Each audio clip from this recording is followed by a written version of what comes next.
অনেককাল আগের কথা, এক গ্রামে আকরাম খান নামে এক সওদাগর থাকত। আকরাম খানের প্রথম স্ত্রী মারা গিয়েছিলেন এবং তার পেছনে 2 মাসুম মেয়ে রেখে গিয়েছিলেন। পরিস্থিতির বাধ্যবাধকতায় আকরাম খান দ্বিতীয় বিয়ে করতে রাজি হন এবং তিনি নিজের 2 মেয়েকে সৎমায়ের তত্ত্বাবধানে রেখে ব্যবসার খাতিরে শহরের দিকে রওনা হন। আজ 3 বছর পর আকরাম খান তার গ্রামে ফিরে আসছিলেন।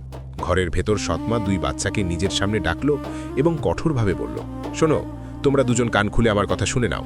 আজ তোমাদের আব্বাজান ঘরে তাশরিফ আনছেন এবং তিনি আসার আগেই ঘরের সমস্ত কাজ শেষ হওয়া যায়। কথা বুঝেছ? যদি কোনো কাজ অসম্পূর্ণ থাকে না, তবে দেখে নিও, পরে আমার কাছে নালিশ করো না। জানো তো আমার মেজাজ, যখন আমার রাগ ওঠে তখন কারো কথা শুনি না। 2 বোনই ভয়ে মাথা নিচু করে নিল। বড় মেয়ে সাহস করে বলল, জি ঠিক আছে, আমরা দুজন মিলে সব কাজ মিটিয়ে দেব। শুধু একটা অনুরোধ, আজ আমাদের মেরো না, আর খাবার জন্য কিছু দাও। কাল থেকে আমরা দুজন শুধু শুকনো রুটি খেয়েছি। সৎমা চোখ পাকা করে বলল, আজ সন্ধ্যায় খাবার জুটবে, কিন্তু মনে রেখো এইসব কথা নিজের আব্বাজানকে বলবে না, নইলে একদিনও এই ঘরে থাকতে দেব না। ভালোভাবেই চেনো তোমরা দুজন আমাকে। এমন সময় বাইরে থেকে ঘোড়ার গাড়ির শব্দ এলো। সৎমা সঙ্গে সঙ্গে বাইরে দৌড় দিল। আকরাম খান 3 বছর পর বাড়ি ফিরেছিলেন। আরে কেমন আছো তুমি? আর আমার মেয়ে দুটো কেমন আছে দেখতে পাচ্ছে না যে? সৎমা মুখ বানিয়ে বলল, তবাকো, এসেই নিজের মেয়েদের কথা মনে পড়ে গেল আপনার। আমার তো একটু পরোয়া নেই আপনার। আমি তো দিন রাত ঘরের কাজ করে এই বাড়ির চাকরানি হয়ে গেছি। এই বাড়িতে আমার এক স্বামী ছিল, সে এসেই নিজের মেয়েদের হালচাল জিজ্ঞেস করতে লাগলো আমার কাছে। আমার তো অবস্থা খারাপ হয়ে গেছে। আপনার মেয়েদের আর কি হবে, একদম ঠিকঠাক আছে। আকরাম খান সান্ত্বনা দিয়ে বললেন, আরে না না, এমন কথা কেন ভাবছো? ঘরে তো ওরা দুজনও আছে, তাই ওদের ব্যাপারে জিজ্ঞেস করা তো সাজে, তাই না? হ্যাঁ, সব জানি। আচ্ছা থাকতে দিন। আপনার মেয়েরা তো সারাদিন খেলতে বেরিয়ে যায়, আর মুখের ভাষা তো তবা তবা। আপনার বড় মেয়ে তো আমাকে কথাই বলতে দেয় না। তবা তবা, এত লম্বা জিভ তার, আর এত বেয়াদব কি আর বলবো। এই কথা শুনে আকরাম খানের কপালে ভাঁজ পড়ল। কি বললে তুমি? আমার মেয়েরা বেয়াদব হয়ে যাচ্ছে? কোথা থেকে শিখলো এসব? কে এত মাথায় তুলল? বাড়িতে কি চলছে আজই জিজ্ঞেস করব আমি ওদের। যা জবাব দেওয়ার দিয়েই যাবে। আমি এমন চালচলন বরদাস্ত করব না। হ্যাঁ গো, আপনি নিজেই জিজ্ঞেস করে নেবেন ওদের। আমি তো কিছু জিজ্ঞেস করলেই মিথ্যে বলে দেয়। কে জানে মিথ্যে বলার অভ্যাস কোথা থেকে লেগেছে ওদের। আরও কি লুকোবো আপনার কাছে? ঘর থেকে চুরিও করতে শুরু করেছে। আকরাম খানের পা আটকে গেল। কি চুরি? এসব আমি কি শুনছি? তুমি আবার মেয়েদের দেখাশোনা করনি? আমি তো ওদের তোমার কাছেই রেখে গিয়েছিলাম। আরে ওগো, কী সব কথা বলছেন আপনি? ওরা তো আমাকে মা মনেই করে না। কিছু জিজ্ঞেস করলেই যে তোমরা দুজন কোথায় যাচ্ছ তো জবাব পর্যন্ত দেয় না। আর আপনি দেখবেন, যখন আপনি ওদের ওইসব আচরণের ব্যাপারে জিজ্ঞেস করবেন, তখন দেখবেন আমাকেই মিথ্যেবাদী বলবে, আর ঘর ভর্তি কথার কারণে আমারই মুখ কালিমা লিপ্ত হবে। আর যখন আমি ওদের মেরে বা বকা দিয়ে এসব ভুল কাজ ছাড়তে বলি, তখন গ্রামবাসীরা বলে যে সৎমা ওদের উপর অত্যাচার করে। এখন আপনিই বলুন, আমি করলে কি করব? আকরাম খান রাগে হাত নাড়লেন। ব্যাস ব্যাস, তোমাকে আর কিছু করার দরকার নেই। এবার যা করার আমি নিজেই করব। আসতে দাও ওদের। ওদিকে 2 বোন জঙ্গলে নিজেদের গরু চড়াচ্ছিল। তখনই বড় বোন ছোট বোনকে বলল, সাফিয়া, অনেক সন্ধ্যা হয়ে গেছে, এখন আমাদের বাড়ি যাওয়া উচিত। আব্বা যেন পৌঁছে গেছেন নিশ্চয়ই। আমি ঘাসও কেটে দিয়েছি। আম্মিকে বলেও ছিলাম যে আজ গরু চড়াতে আমাদের জঙ্গলে পাঠিও না, কিন্তু সে আমাদের কথা কবে শোনে? ছোট বোন সাফিয়া চিন্তিত স্বরে জিজ্ঞেস করল, বুবু, আমাদের আব্বাজানও কি আমাদের সাথে এমন আচরণ করবেন যেমনটা আমাদের সৎমা করেন? আরে না না পাগলি, এমন কেন ভাবছিস? আমাদের আম্মি তো সৎ, কিন্তু আমাদের আব্বাজান তো আমাদের নিজেদের আব্বাজান, এমন ভাবিস না। হ্যাঁ বুবু, একথা তো ঠিক, কিন্তু আমি শুনেছি যে যদি আম্মি মারা যায় আর আব্বাজান দ্বিতীয় বিয়ে করে সৎমা ঘরে নিয়ে আসেন, তবে বুঝে নাও যে আব্বাজানও সৎ হয়ে গেছেন। না না, আমাদের সাথে এমন হবে না। বিশ্বাস কর, আজ আমাদের আব্বাজান আমাদের দেখে খুব খুশি হবেন, তুই দেখে নিস। কিন্তু সত্যি তো এটা ছিল যে ছোট বোন সাফিয়া বড় বোনের চেয়ে বেশি বুঝদার ও বুদ্ধিমতী ছিল। দুজনেই নিজেদের গরু নিয়ে এখন বাড়ির দিকে রওনা হলো। বাড়িতে আকরাম খান অস্থির হয়ে পায়চারি করছিলেন। বাঁচতে দাও দুজনকে, আমি নিজে গিয়ে ওদের কান ধরে নিয়ে আসি। কোথায় মুখ পুড়িয়ে ঘুরছে ওরা দুজনে? এই সময় পর্যন্ত বাড়ি পৌঁছায়নি, সীমা ছাড়িয়ে গেছে। একদম আসতে দাও। আজ আমি এক একটি কথা পরিষ্কার করে দেব। আজ আমার শেষ ফয়সালা। এখন আর এই তামাশাবাই গাফিলতিয়ায় বাড়িতে একটুও চলবে না, একদমই না। ইতিমধ্যে 2 বোন গরু নিয়ে বাড়ি পৌঁছে গেল। আকরাম খান ওদের দেখা মাত্রই রাগে জিজ্ঞেস করলেন, কোথায় ছিলে তোমরা দুজন? 3 বছর পর আমি আজ এই বাড়িতে পা রাখলাম, আর এখানে এসে দেখছি যে তোমরা দুজন বাড়িতেই নেই। এই আদব কায়দায় শিখে রেখেছ? বাপ ফিরেছে আর তোমাদের কোনো খবরই নেই। আজ তো সীমা ছাড়িয়ে গেছে, এখন এসেই তোমাদের সব আচরণের হিসেব নিতে হবে। বড় মেয়ে ভয়ে ভয়ে বলল, আব্বাজান, আমরা তো আম্মির কথাতেই গরু চড়াতে জঙ্গলে গিয়েছিলাম, নইলে আমরা কখনোই বাড়ির বাইরে যাই না। তাহলে আম্মি আপনাকে এই কথা কেন বলেননি? সৎমা সঙ্গে সঙ্গে বলে উঠল, তবা তবা, কত মিথ্যেবাদী এই মেয়েগুলো। তবা তবা, আমি আপনাদের আগেই বলে দিয়েছিলাম যে বাড়ির কাছে অনেক ঘাস আছে, আর এরা অকারণে গরু নিয়ে জঙ্গলে চলে গেছে। আজকাল তো আমি রোজ নিজেই গরু চড়াতে যাই, কিন্তু আজ আপনাকে দেখানোর জন্য এরা গরু নিয়ে জঙ্গলে চলে গেছে। আব্বাজান, আমি মিথ্যে বলছেন, ছোট মেয়ে সাফিয়া মিনতি করে বলল। আম্মি, আপনি এমন কেন বলছেন আব্বাজানকে? সত্যিটা বলে দিন না। আমরা তো আজ পর্যন্ত কখনো আম্মির অনুমতি ছাড়া ঘরের বাইরে পা পর্যন্ত রাখিনি, তবুও আপনি এমন কেন বলছেন আম্মি? আকরাম খান কঠোরভাবে হাত তুললেন। ব্যাস ব্যাস, চুপ করো তোমরা সবাই। এখন যা সিদ্ধান্ত নেবার আমি নিজেই নেব। তোমরা দুজন এখন নিজেদের ঘরে চলে যাও, আর সকালে তৈরি থেকো। আমি আমার মেয়েদের ঘুরতে নিয়ে যাব, আর কাল আমরা আমাদের ফুপুর বাড়ি যাব, ঠিক আছে? দুই বোনের চোখ চকচক করে উঠল। কি সত্যি আব্বাজান? আব্বাজান, আপনি কত ভালো। এই কথা শুনে আয়েশা আর সাফিয়া দুই বোন খুব খুশি হয়ে গেল, আর তারপর সকালের অপেক্ষা করতে লাগলো। ওদিকে সৎমা চিন্তায় বসে বসে নিজের সঙ্গেই ফিসফিস করতে লাগলো। আরে মনে হচ্ছে আমার স্বামীর আমার উপর সন্দেহ হয়েছে, আর তার উপরে এই মশাগুলো কিছু ভাবতেই দিচ্ছে না। আরে কিছু তো ভাবো, সকালে ওঠার আগে কিছু তো ভাবো। তার এই ভয় ছিল যে তার স্বামী এখন আর তার কথা বিশ্বাস করছে না, তাই তো সে নিজের মেয়েদের বেড়াতে নিয়ে যাচ্ছে। এই চিন্তায় সে সারা রাত ঘুমালো না। যেই সকাল হলো, এদিকে দুই বোন তৈরি হয়ে নিজেদের বাবার কাছে চলে গেল, আর অন্যদিকে সারা রাত না ঘুমানোর কারণে ভোরবেলা সৎমায়ের চোখ লেগে এলো, যার ফলে সে টেরই পেল না যে তার স্বামী নিজের মেয়েদের নিয়ে কখন বাড়ি থেকে বেরিয়ে গেছে। আব্বাজান, আমরা দুজন ফুপুর বাড়ি যাওয়ার জন্য তৈরি। আমরা আম্মিকে বলে বেরোই না। আম্মি ঘুমাচ্ছে, তাকে এখন জাগানো ঠিক হবে না। চলো, আমি তোমাদের জন্য শহর থেকে কিছু কাপড় এনেছিলাম, সেগুলোও সাথে নিয়ে চলি। তোমরা ফুপুর বাড়িতে কিছুদিন থাকবে তো কাজে আসবে। ঠিক আছে। হ্যাঁ আব্বাজান, এটাই ঠিক হবে। চলুন, আপনিও আমাদের সাথে ফুপুর বাড়িতে থাকবেন তো? আমিও তোমাদের সাথে ফুপুর বাড়িতে কিছুদিন থাকব। চলো, এখন অনেক কথা হয়েছে, দেরি হয়ে গেলে আমরা সেখানে পৌঁছতে পারবো না। এই কথা বলে আকরাম খান নিজের মেয়েদের নিয়ে বাড়ি থেকে বেরিয়ে পড়ল। কে জানে আকরাম খানের মনে কি চলছিল। চলতে চলতে ওরা বাড়ি থেকে অনেক দূরে চলে এলো, জঙ্গলের পথে। আয়েশা চিন্তিত হয়ে জিজ্ঞেস করল, আব্বাজান, আমরা কোথায় যাচ্ছি? এইদিকে তো ফুপুর বাড়িও নয়। আমরা তো বাড়ি থেকে অনেক দূরে চলে এসেছি। আমার খুব ভয় করছে। আসলে আমরা যাচ্ছি কোথায়? আরে পাগলি, যখন তোর বাবা তোর সাথে আছে তখন ভয়ের কি কথা? তোমরা দুজন দাঁড়াও। আকরাম খান চারপাশে নজর বোলালেন। আর একটা কাজ করো, এখানে চারপাশে দেখো, এখানে বরইয়ের কত ঝোপঝাড় আছে, আর দেখো কত বেশি বরই ধরেছে এই ঝোপগুলোতে। দেখো আমার মেয়েরা, আমি খুব ক্লান্ত হয়ে গেছি। আমি এখানে বসছি, তোমরা দুজন আমার জন্যে বেছে বেছে নিয়ে এসো। যতক্ষণ আমি নিজে না ডাকি, তোমরা বরই কুড়োতে থাকো, ঠিক আছে? সাফিয়া সংশয় নিয়ে বলল, কিন্তু আব্বাজান, সন্ধে হতে চলল। যদি আমরা এখানে আর কিছুক্ষণ থামি তবে রাত হয়ে যাবে, আর আমরা জঙ্গলে পথ হারিয়ে ফেলব। আরে না না, আমরা প্রায় পৌঁছে গেছি, আর একটু সময় লাগবে। তোমরা দুজন যাও, গিয়ে বেছে নিয়ে এসো। আমি এই গাছের নিচে বসে তোমাদের অপেক্ষা করছি। যখন আমি তোমাদের ডাকব তখন কাছে চলে এসো। নিজের বাবার কথা মেনে দুই মেয়ে বরই কুড়োতে কুড়োতে এগিয়ে গেল। সাফিয়ার একটু সন্দেহ তো হচ্ছিল, কিন্তু তবুও আব্বাজানের কথায় সে চুপ রইল, আর কিছু বলল না। এদিকে অন্যদিকে তাদের বাবা মেয়েদের যাওয়ার সঙ্গে সঙ্গেই হাতে ধরা লাঠি মাটিতে পুঁতে দিল, আর নিজের টুপি খুলে সেটার উপর রেখে দিল। তারপর সে এদিক ওদিক তাকাতে লাগল। তখনই তার নজর একটা বানরের উপর পড়ল। আরে আরে, এত বড় চমৎকার উপায়!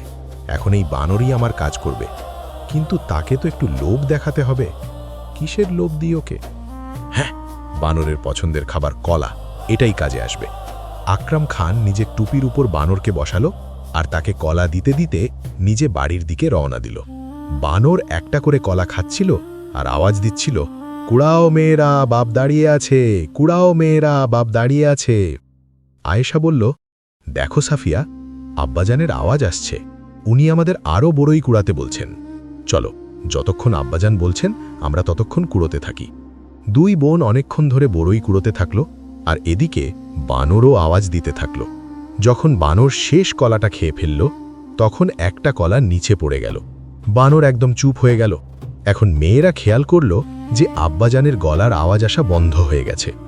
শোনো সাকিয়া, আব্বাজানের আওয়াজ আসা বন্ধ হয়ে গেছে। মনে হয় উনি আমাদের ফিরে ডাকতে চাইছেন। চলো, এবার যাই আব্বাজানের কাছে। অনেক দেরি হয়ে গেছে। হ্যাঁ, অনেক দেরি হয়ে গেছে। এখন তো রাত হতে চলল। চলো চলো, ফিরে যাই। দুই বোন দৌড়াতে দৌড়াতে সেই জায়গায় পৌঁছল যেখানে গাছের নিচে তাদের বাবা বিশ্রাম করছিলেন।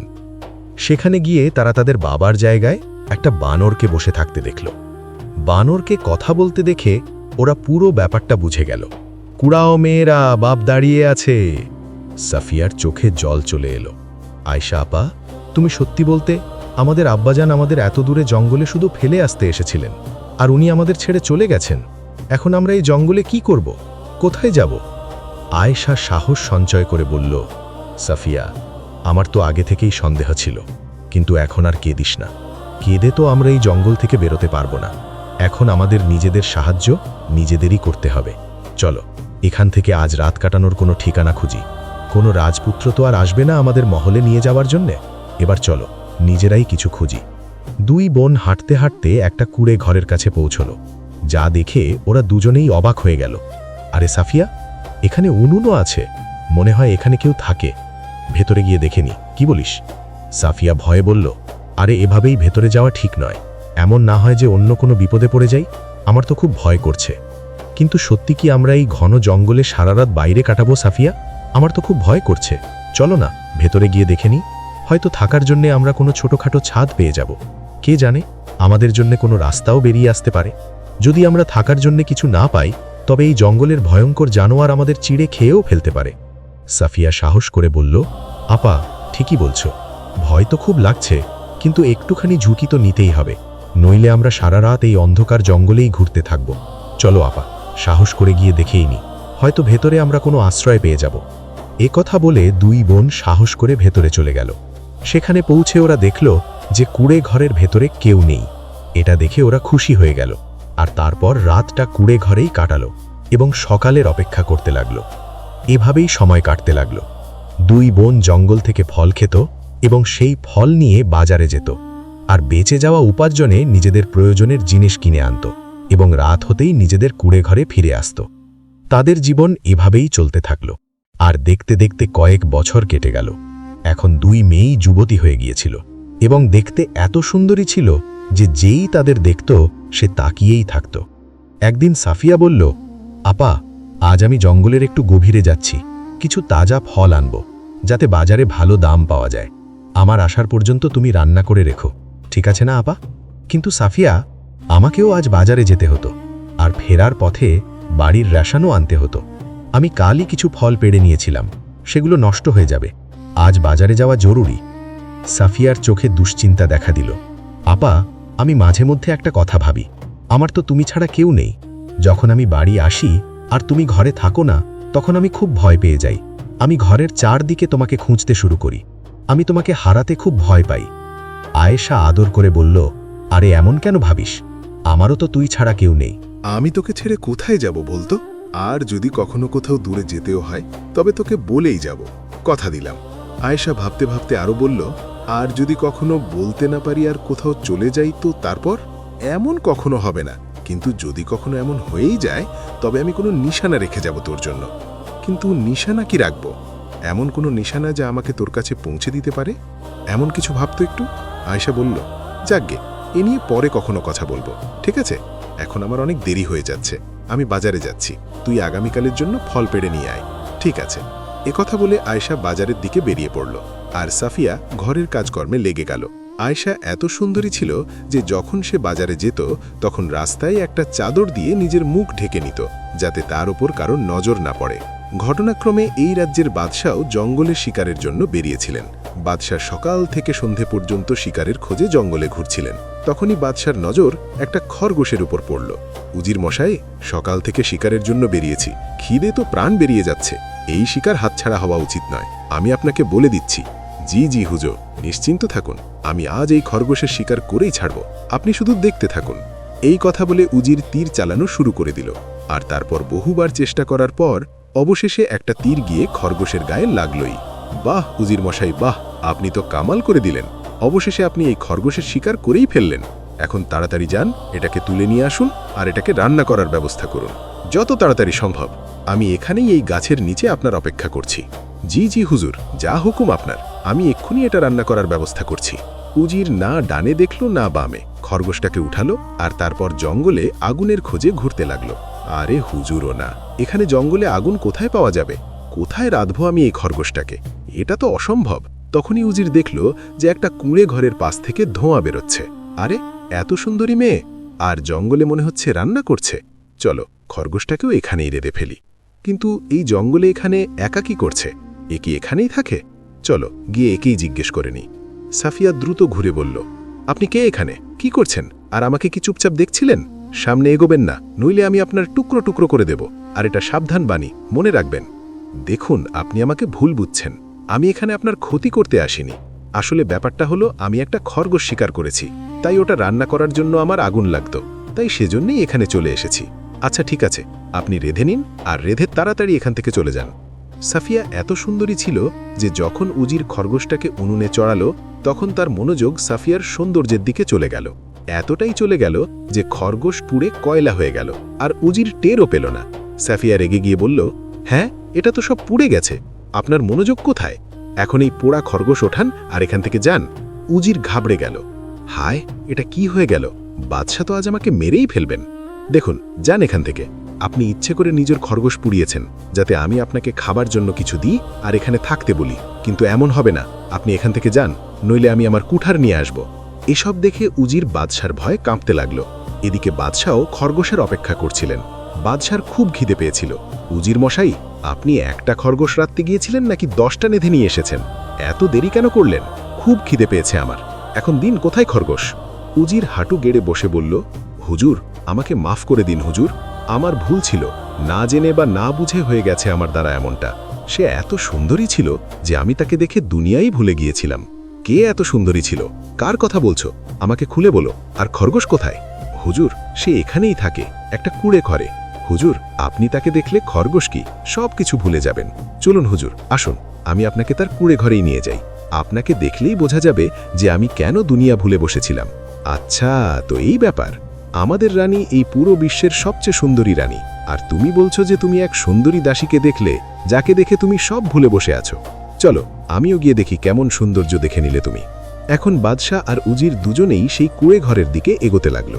আয়েশা সেখানেই বসে রান্না করছিল। বাদশার নজর যখন আয়েশার ওপর পড়ল, তখন বাদশাহ নিজের হুঁশ হারিয়ে ফেললেন। তিনি আজ পর্যন্ত এমন সৌন্দর্য দেখেননি। তখনই উজির বাদশাকে জিজ্ঞেস করল, কেন হুজুর, বলেছিলাম না আপনাকে, এমন সৌন্দর্য আপনি আজ পর্যন্ত দেখেননি? তো কি তৃতীয় রানীর বন্দোবস্ত করা হবে? কি বলছেন? না না উজির মশাই, নিজের রানীকে এভাবে নিয়ে যাওয়া ঠিক নয়। আমরা আমাদের সুন্দরী রানীকে পালকিতে করে নিয়ে যাব। এখন চলো এখান থেকে, কাল আমরা আমাদের রানীকে নিতে পালকি নিয়ে আসব। এভাবে বাদশাহ আর উজির দুজনেই সেখান থেকে চলে গেলেন। আয়েশা এতটাই টের পেল না যে কেউ তাকে চুপচাপ দেখছিল। পরের দিন সকালে দুই বোন নিজেদের মধ্যে কথা বলতে লাগল। আয়েশা সাফিয়াকে বলল, সাফিয়া, শোন তো, কাল এক লোক এসেছিল একটা খরগোশ হাতে নিয়ে। পাগল এমন ছিল যে তার মনোযোগ এতটাই সরে গিয়েছিল যে পুরো খরগোশটাই জ্বলে গেল। বেচারা, ওই পোড়া খরগোশই খেয়ে থাকবে। আপা, তুমিও না। আচ্ছা শোনো আপা, আমি আজ জঙ্গলে যাচ্ছি ফল পাড়তে, সন্ধে নাগাদ চলে আসব। কুড়ে ঘরের দরজা ভালো করে বন্ধ রেখো, ঠিক আছে? যেই আসুক দরজা খুলবে না। এ কথা বলে সাফিয়া সেখান থেকে চলে গেল। সাফিয়া চলে যাওয়ার পর এখন আয়েশা ঘরে একা ছিল। তখনই আয়েশা ঘোড়ার পায়ের আওয়াজ শুনতে পেল। দেখার জন্য আয়েশা কুড়েঘর থেকে বাইরে এলো। তখন আয়েশা যা দেখল তা দেখে অবাক হয়ে গেল। আয়েশার বরাত তার দরজা পর্যন্ত চলে এসেছিল। এটা দেখে আয়েশা সব বুঝে গেল। তখনই উজির তার কাছে এলো আর বলল, আমি রাজগড়ের বাদশাহ আসাদ খানের উজির। আমাদের সালতানাতের বাদশাহ আপনাকে বিয়ে করতে চান। আপনি কি এই বিয়ে কবুল করছেন? আয়েশা যখন এটা শুনল তখন তার বিশ্বাসই হব না। যাকে তার বাবা আবর্জনা মনে করে জঙ্গলে ফেলে দিয়েছিল, সেই মেয়ের বিয়ে বাদশার সাথে হতে চলেছে। এই ভেবে আয়েশার চোখ ভরে এলো এবং সে সময় নষ্ট না করে সঙ্গে সঙ্গে হ্যাঁ করে দিল।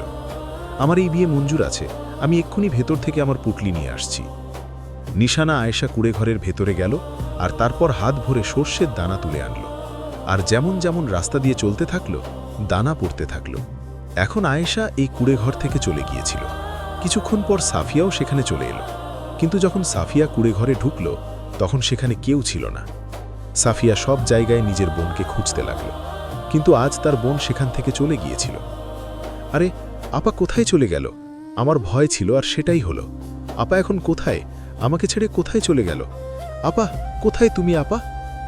এভাবে আয়েশার চলে যাওয়ার 2 দিন কেটে গেল। সে মহলের চাকচিককে নিজের বোনকে ভুলেই গেল। এদিকে 2 দিন ধরে সাফিয়া নিজের বোনের অপেক্ষা করতে থাকল। রাতে খুব জোর বৃষ্টি হলো, কিন্তু যখন সকাল হলো তখন দৃশ্যই বদলে গিয়েছিল। যখন সাফিয়া সকালে উঠল তখন সে দেখল যে সর্ষে গাছের এক লম্বা সারি তৈরি হয়েছে। সেটা দেখে সে বুঝে গেল। তুমি আমার বোন আমাকে এখানে ফেলে যাওনি, বরং আমার জন্য নিশানা রেখে গেছো, যাতে আমি ওই ফুলের সাহায্যে তোমার কাছে পৌঁছতে পারি। হে অপরওয়ালা, আমাকে আমার বোনের সাথে দেখা করিয়ে দাও।